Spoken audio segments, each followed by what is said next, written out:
sang pengusir bangsa Eropa dari tanah rempah.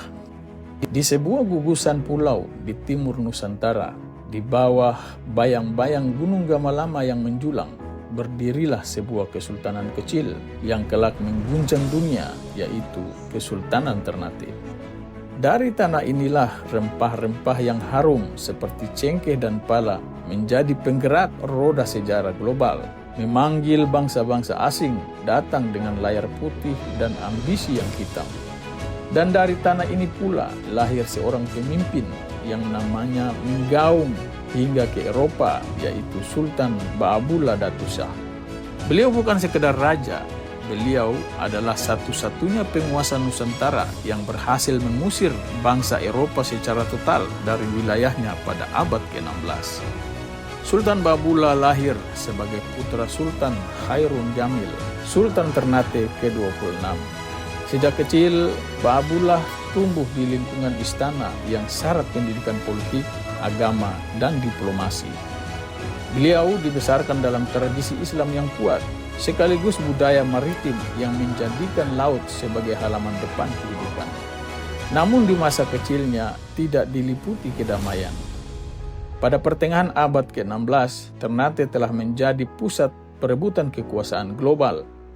Portugis yang datang dengan dalih dagang dan misi agama perlahan berubah menjadi penjajah yang mencampuri urusan internal kesultanan, membangun benteng, dan memecah belah penguasa-penguasa lokal. Hubungan antara Sultan Khairun dan Portugis mulai memburuk. Hingga suatu malam yang gelap pada tahun 1570 terjadi suatu tragedi pembunuhan. Sultan Khairun dipanggil ke Benteng Castella yang merupakan markas Portugis pada saat itu, dengan janji akan melakukan perundingan damai. Namun itu hanyalah tipu daya dari tentara Portugis. Di dalam Benteng Castella, Sultan Khairun dibunuh secara keji. Tubuhnya dibuang, kehormatannya diinjak-injak. Berita pembunuhan Sultan Khairun mengguncang Ternate dan mengubah karakter Baabullah selamanya. Dari seorang pangeran biasa, kemudian dia menjelma menjadi pewaris dendam sejarah. Sultan Baabullah diangkat sebagai Sultan Ternate yang ke-27.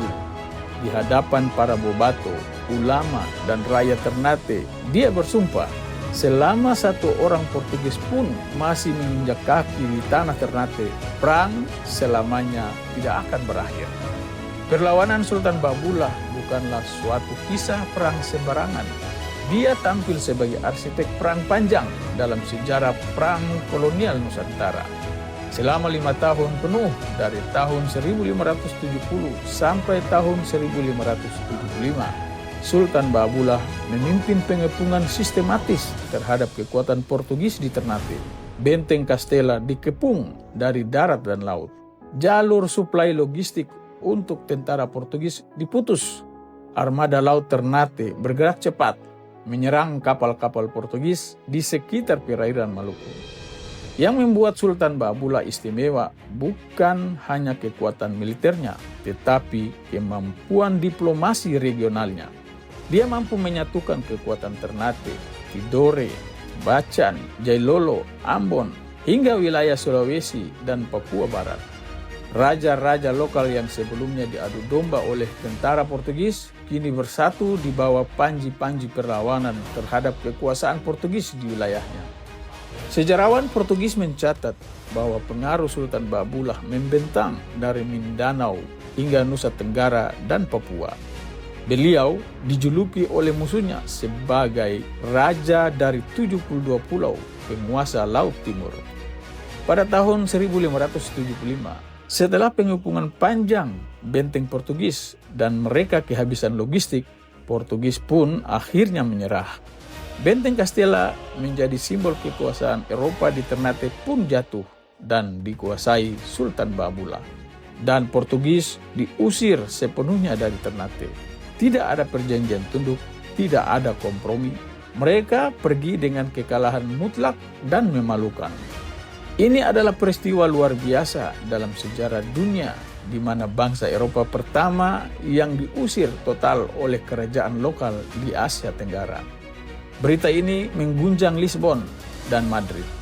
Dunia sadar bahwa ternyata ada bangsa kecil di timur Nusantara yang mampu menundukkan dan meluluhlantakkan imperium global. Setelah kemenangan itu, Sultan Bahabullah tidak berubah menjadi penguasa yang tiran.